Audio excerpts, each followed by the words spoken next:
বাংলাদেশের অন্তর্বর্তীকালীন সরকারের প্রধান উপদেষ্টা যিনি ডক্টর মোহাম্মদ ইউনূস, উনি ক্ষমতা নেওয়ার পরে যে কথাগুলো বলেছিলেন তার অন্যতম এই সংখ্যালঘু এই ধোয়া তুলে যারা এই দেশকে অস্থিতিশীল করার চেষ্টায় আছেন তাদেরকে আমি কড়া বার্তা দিই। ভারতের বুকে মুসলমানেরা সংখ্যালঘু, ওরা যেমন নিরাপদে আছে এই দেশের সংখ্যালঘু ছাড়া ওরাও নিরাপদে থাকবে ওই রকম।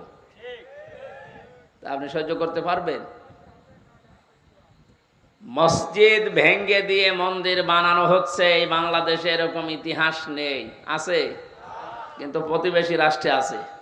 নামাজ পড়তে দাঁড়িয়েছে, নামাজের ভেতরে পেছন দিক থেকে লাথি মারছে, এইটাও দেখলাম।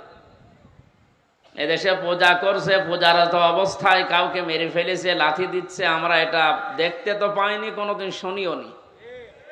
এজন্য আপনারা যা করছেন